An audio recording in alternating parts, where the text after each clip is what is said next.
तुम्हारी टीचर ने दे दिए क्वेश्चन, ठीक है, तुमने उनको रख लिया, ठीक है, रख लिया उस क्वेश्चन को, लेकिन यहाँ पे क्या रखोगे, यहाँ पे तुम्हें पूरा चैप्टर पढ़ना। दिस इज कौफ सिंह, आप सब स्वागत है हमारी एक और इंटरेस्टिंग वीडियो में। सो गाइस आज की वीडियो में क्या बात करने वाले, सो गाइस आज की वीडियो में बात करने वाले क्लास 10 की सोशल साइंस को हम इन जो 7 डेज कैसे कंप्लीट कर सकते हैं। बट हमने इस पे वीडियो देख चुकी है, ठीक है, मैंने इस पे वीडियो बनाई है, लेकिन ये मैं फिर से क्यों बना रहा हूँ, क्योंकि हमारा जो सिलेबस है वो चेंज हुआ है, पेपर पैटर्न वो चेंज हुआ है, ठीक है, तो उसके हिसाब से हमारी स्ट्रैटेजी वो भी चेंज होनी चाहिए, ठीक है। तो आज हम बात करने हैं social science in just 7 days as per the new syllabus for the term 1 exam, ठीक है। टर्म 1 एग्जाम के लिए हम कैसे सोशल साइंस क्लास 10 को प्रिपेयर कर सकते हैं इन जस्ट 7 डेज, ठीक है। तो वीडियो बहुत ही इंटरेस्टिंग वाले है, चैनल पे नए हैं तो भाई चैनल को सब्सक्राइब कर देना और बेल आइकन दबाना ना भूलना, ठीक है। मेरे जितने सोशल मीडिया हैंडल्स हैं आपको लिंक डिस्क्रिप्शन में मिल जाएगी, ठीक है, वहाँ पे आप जाके मुझे फॉलो कर सकते हैं, कोई भी डाउट हो तो आप वहाँ पे मुझे पूछ सकते हैं। तो चलो सबसे चलिए आज की वीडियो को बात आती है यहाँ पे क्लास 10 के बारे में बात करते हैं, ठीक है। तो यहाँ पे 2 to 3 टिप्स मैं यहाँ पे तुमको बताने वाला हूँ,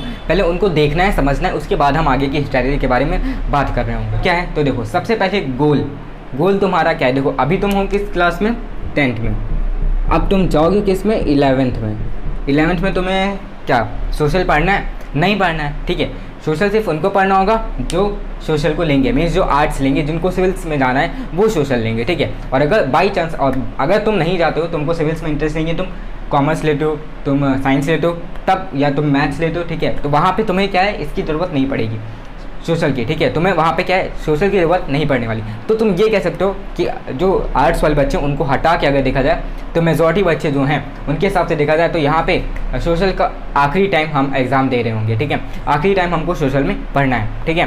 तो आखिरी टाइम है तो हम इसे मन लगा कि एकदम अच्छे तरीके से पढ़ लेंगे, इसे अच्छे तरीके से एकदम फोड़ देंगे आखिरी टाइम में, ठीक है, क्योंकि इसके आगे तो हमें पढ़ना नहीं है। इसके आगे किनको पढ़ना है, जो आर्ट्स लेंगे, जिनको सिविल सर्विसेज में जाना है, ठीक है। लेकिन यहाँ पे जाने की बात नहीं होती कि तुमको आगे लेना है कि नहीं लेना है, एक गोल है वो फिक्स्ड है, ठीक है, उसके हिसाब से तुम एक उसके पर्सपेक्टिव के से देख रहे हो तुम।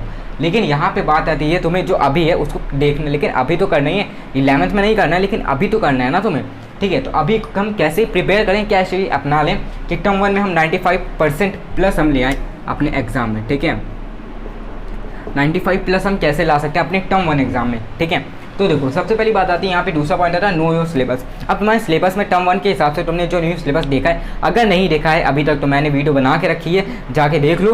लिस्ट ऑफ रिड्यूस सिलेबस जो है वो उसके ऊपर वीडियो बनी है, सारी वीडियो तुमको पहले ही मैं अपडेट जैसे आती है मैं से तुरंत दे देता हूँ। तो चैनल को सब्सक्राइब कर लो, बेल आइकन दबाना ना भूलना, ठीक है। तो जाके जल्दी से देख लो, ठीक है, चैनल पर मिल जाएगी, आई बटन वीडियो में वीडियो मिल जाएगी, ठीक है। तो अगर हमारा जो सिलेबस है उसके हिसाब से देखें तो हमारे हमारे टोटल कितने चैप्टर्स आ रहे हैं, 7 चैप्टर्स, सॉरी 8 चैप्टर्स आ रहे हैं, ठीक है, हमारे टोटल आ रहे हैं 8 चैप्टर्स। अब ये किसको मिला के, history, civics, geography and economics. अब हिस्ट्री में कितने चैप्टर आ रहे हैं हमारे, सिर्फ 1 चैप्टर, सिविक्स में 2 चैप्टर, ज्योग्राफी में 2 चैप्टर और इसमें 3 चैप्टर, 3 to 5 6 7 8, ठीक है। तो 8 चैप्टर हमारे कुल मिला के आ रहे हैं इसमें, ठीक है। अब हम इन 8 चैप्टर को कैसे रिवाइज़ करेंगे, हमको करना है 7 डेज़ के अंदर हमारे पास चैप्टर हैं 8, ठीक है। तो हम कैसे रिवाइज़ कर सकते हैं, तो देखो में क्या होता है, हमें लॉन्ग क्वेश्चन आंसर्स, ठीक है, short question answers and very short question answers learn करने होते हैं। ये है हमारा किसमें का, सेकेंड टर्म का, ठीक है, ये हमारा सेकेंड टर्म का। लेकिन अभी हम किसके लिए प्रिपेयर कर रहे हैं, फर्स्ट टर्म के लिए, ठीक है। तो फर्स्ट टर्म में हम कौन कौन से क्वेश्चन देख रहे होंगे, सबसे पहला हमारा आता है केस बेस्ड, ठीक है, दूसरा हो गया हमारा फिलअप्स होंगे, तीसरा होगा MCQ और चौथा होगा एजर्शन एंड रीज़न, पांचवा होगा तुम्हारा मैप और छठा होगा तुम्हारा डायग्राम, ठीक है। अब सोशल में बात करें तो इस तरीके के क्वेश्चन तुम्हारे आ रहे हैं। कितने टाइप के क्वेश्चन आ रहे हैं, तुम्हें 6 टाइप के क्वेश्चन आ रहे हैं, ठीक है। बात करें टर्म 1 के बारे में तो तुम्हारे वहाँ पे आ रहे हैं सिर्फ 3 टाइप के क्वेश्चन, ठीक है। अब तुम्हें टाइम किस में ज़्यादा लगता है, तुम कहोगे ऑब्वियसली ये 3 है, लेकिन इनमें ज़्यादा टाइम लगेगा, क्योंकि इसमें लॉन्ग क्वेश्चन आंसर उनको बहुत ज़्यादा टाइम लगता है, लेकिन नहीं, ठीक है, हमें टाइम इसमें लगेगा क्योंकि इसमें क्या है, हमें जो पूरा एक चैप्टर है, ठीक है, हमें पूरे चैप्टर को एनालाइज करना पड़ता है, ठीक है, पूरे चैप्टर को पढ़ना पड़ता है, ठीक है। अब तुम्हारी टीचर ने दे दिए क्वेश्चन, ठीक है, तुमने उनको रख लिया, ठीक है, रख लिया उस क्वेश्चन को, लेकिन यहाँ पे क्या रखोगे, यहाँ पे तुम्हें पूरा चैप्टर पढ़ना पड़ेगा, तुम्हें चैप्टर में क्वेश्चन खुद से देखने पड़ेंगे, किस बेस में किस तरीके से आ सकते हैं।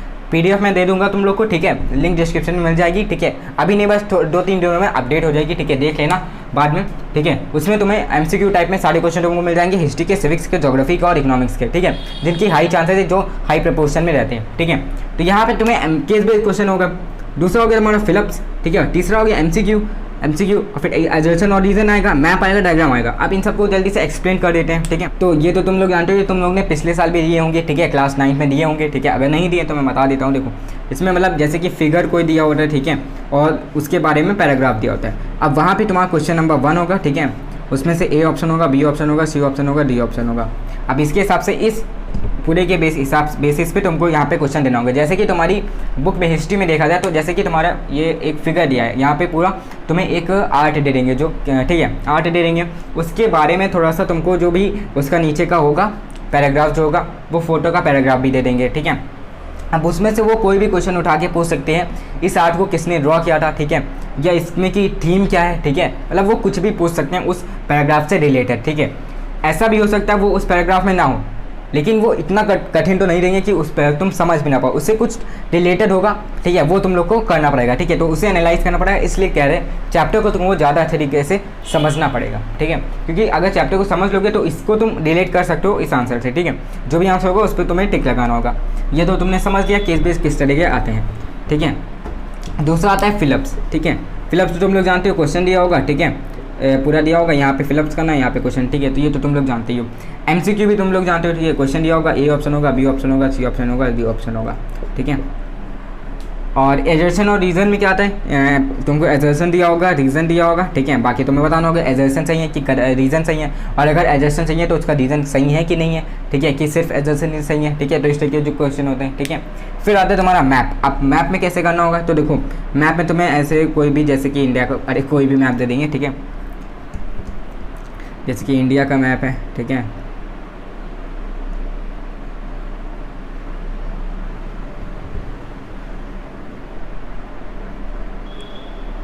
समझो ऐसे इंडिया का मैप है, ठीक है, ज़्यादा ड्राइंग पे मत जाना, ठीक है। इंडिया का मैप है। अब तुम्हें क्या पूछ लेंगे कि इस स्टेट का कैपिटल बताओ, या इस स्टेट का नाम बताओ, ठीक है, या बोल देंगे यहाँ पे अगर कोई रिवर डैम होगा फेमस तो उसका नाम बताओ, ठीक है। तो इस तरीके से तुम्हें मैप में पॉइंट आउट करके तुमको एमसीक्यू के टाइप में बेस में क्वेश्चन दे सकते हैं। 6th आता है तुम्हारा डायग्राम। अब डायग्राम में किस तरीके के क्वेश्चन आएंगे, जैसे कि मैंने इसमें बताया केस बेस में, उसी तरीके के थोड़ा सा टाइप मतलब वैसा ही रहेगा, ठीक है। जैसे कि डायग्राम है, ठीक है, फ्रेडरिक शॉरियो वाली जो आर्ट थी, ठीक है, पूरा दे देंगे। अब उसमें बताएंगे कि ये किसने ड्रॉ किया था, ठीक है, क्वेश्चन या तो तुम्हारा होगा किसने किया था, ठीक है, किया था तो कब किया था, ठीक है। तो इस तरीके से क्वेश्चन तुम्हारे आ सकते हैं, किसने किया था या कब किया था, ठीक है। तो इस तरीके से तुम्हारे क्वेश्चन बन के आ सकते हैं। तो यहाँ पे देखा जाए तो पूरे तुम्हारे 40 मार्क्स का पेपर होने वाला है, ठीक है। और तुम्हें 40 में से 40 कैसे स्कोर करना है तो मैं तुम्हें बता रहा हूँ स्ट्रैटेजी। ये स्ट्रैटेजी अपना लो तो बहुत ईजी तरीके से समझ सकते हो, ठीक है। तो तुम्हें आप प्रिपरेशन कैसे करनी, सबसे पहले ये मेन बात यही आती है, ठीक है। ड्यूरेशन की बात करूँ तो ड्यूरेशन तुम्हारा यहाँ पे 90 मिनट होगा, ठीक है, 90 मिनट होगा, जिसमें कि मैंने पहले भी तुम्हें बताया हुआ कैसे तुम्हें टर्म 1 के लिए पूरा प्रिपेयर करना है, ठीक है। टर्म 1 के लिए तुम्हें कैसे प्रिपेयर करना है मैंने वीडियो बना के रखी है, तुम जाके देख सकते हो, ठीक है। तो देखो 90 मिनट में अगर 40 अगर इंटू 2 करें तो हो जाएगा हमारा 80 मिनट, ठीक है। तो एक क्वेश्चन को हमें 2 मिनट देना है, आखिरी के 10 मिनट बचा लेने हैं हमें, किसके लिए, रिवीजन के लिए। अब तुम कहोगे भैया यहाँ पे रिवीजन कैसे करेंगे, रिवीजन करोगे, क्योंकि ऐसा तो है नहीं तुम एक बार में सारे क्वेश्चन कर लोगे, और कर ले दो तो बहुत ही अच्छी बात है, ठीक है, वेल एंड गुड है। और अगर नहीं कर पाते कोई बाई चांस मिस हो गया, ठीक है, हाँ, क्योंकि जब पेपर आते हैं हम लोग एकदम से परेशान होते हैं, ठीक है, और जो क्वेश्चन आ रहे होते हैं वो भी हम लोग भूल जाते हैं, ठीक है। और यहाँ पे मेन बात ये आती है कि एक क्वेश्चन पे अड़े मत रहना, ठीक है। अगर एक क्वेश्चन पे अड़ गया तो तुम्हारे 39 मार्क्स पूरे चले जाएंगे, तुम एक मार्क्स के लिए पूरे मार्क्स गवा बैठोगे, ठीक है। इसलिए तुम्हें उस एक मार्क्स को छोड़ के 39 मार्क्स स्कोर करना है, ठीक है। भले तुम्हें 10 क्वेश्चन आए तुम 30 मार्क्स स्कोर करो, लेकिन उन 10 के पीछे तुम अपने 30 मार्क्स गवा दोगे तो वो सही चीज़ नहीं है, ठीक है। तो यहाँ पे सबसे पहले हमें किस पे ध्यान है, मेजॉरिटी पे देना है। क्वेश्चन पढ़ो नहीं, 2 मिनट से ज़्यादा क्वेश्चन पे ध्यान ही मत दो। आ रहा है ठीक है, नहीं आ रहा छोड़ दो। अब जो आखिरी के 10 मिनट बचेंगे उसमें रिवीजन करो, उसमें भी नहीं आ रहा तो ठीक है, अच्छे से प्रिपेयर करके जाओगे तो पूरा लर्न आ जाएगा, ठीक है, लर्न हो जाएगा, ठीक है। तो यहाँ पे 10 मिनट हमें किसके लिए बचा के रखने हैं, डिवीजन के लिए, और 80 मिनट हमें देने हैं किसके लिए, चैप्टर, ठीक है। अब यहाँ पे बात करते हैं सबसे पहले हिस्ट्री में। हिस्ट्री में हमें क्या क्या ध्यान देना है, ठीक है। तो हिस्ट्री में सबसे पहले तुम एनसीईआरटी पढ़ लेना, ठीक है। एनसीईआरटी की जो एक्सरसाइजेज होती हैं, ठीक है, वैसे तो उसमें क्वेश्चन आंसर ही होते हैं, ठीक है, लेकिन क्वेश्चन इस एक्सरसाइज को मिटाई दो। सबसे ज़्यादा तुम उस पर ध्यान देना, एनसीईआरटी सोर्सेज, ठीक है, सोर्सेज एंड चैप्टर, ठीक है।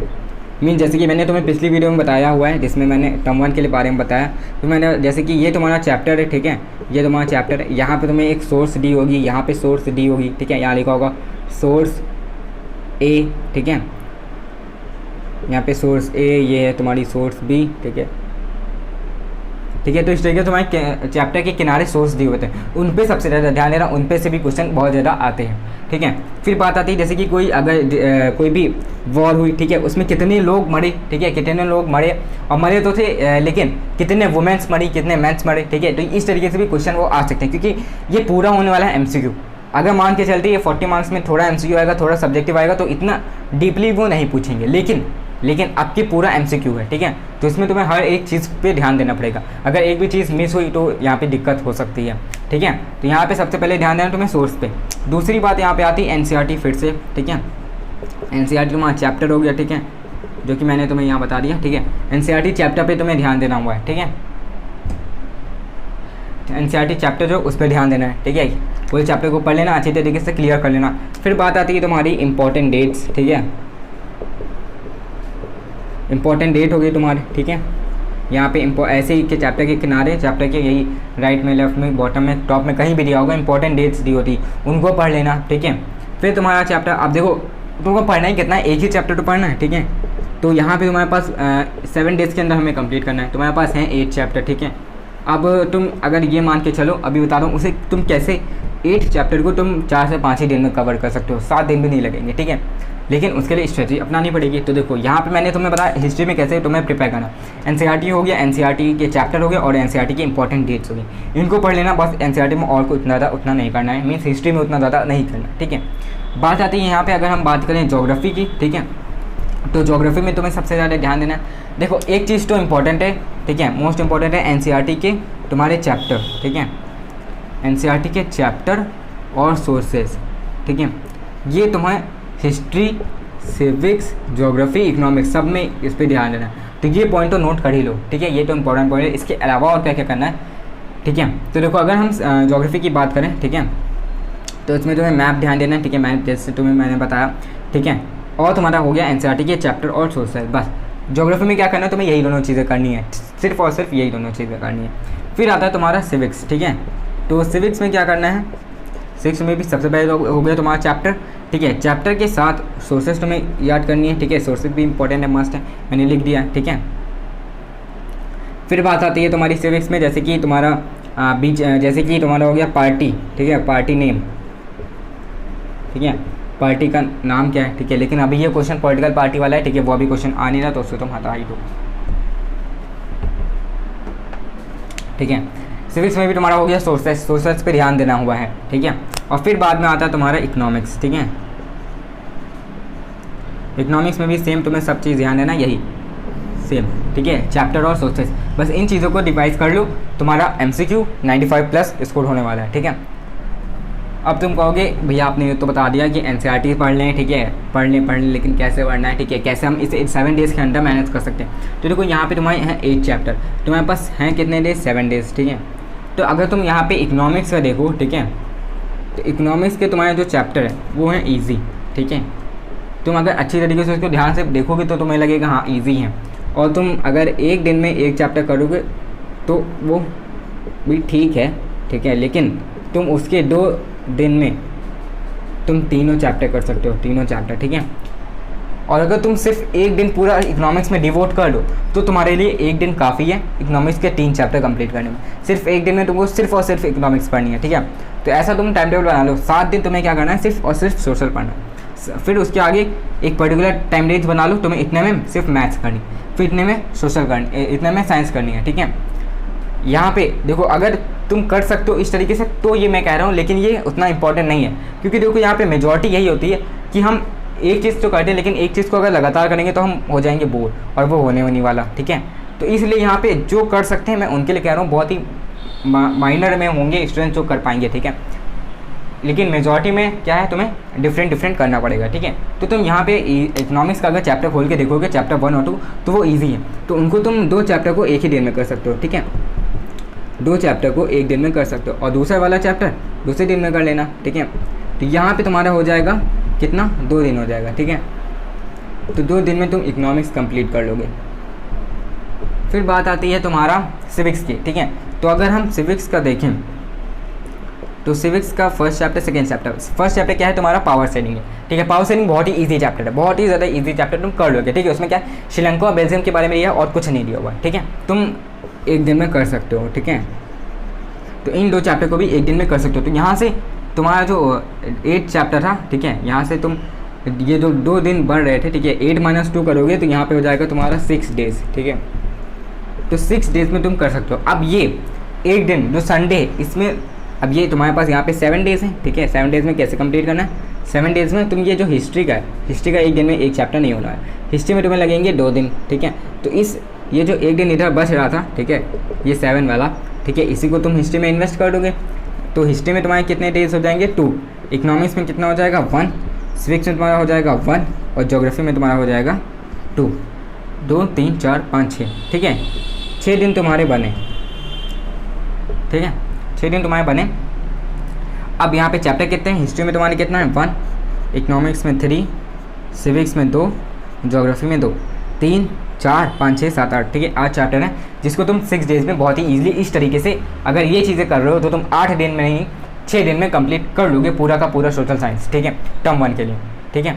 तो इस तरीके से मैं इसे प्रिपेयर करना है पूरा, ठीक है। तो ये थी पूरी स्ट्रेटजी, इस तरीके से तुम क्लास 10th का टर्म 1 के लिए सोशल साइंस को लेस देन 7 डेज़ में कंप्लीट कर सकते हो। तो मेरी वीडियो पसंद आई होगी, मैंने बहुत एकदम अच्छी तरीके से समझा है, फिर मैंने तुम्हारी वीडियो लाइक है, ठीक है। तो अगर वीडियो पसंद आई हो तो वीडियो को लाइक कर देना, चैनल को सब्सक्राइब कर देना और बेल आइकन दबाना ना भूलना। See you in the next video, जय भारत, जय, see you in the next video, bye bye.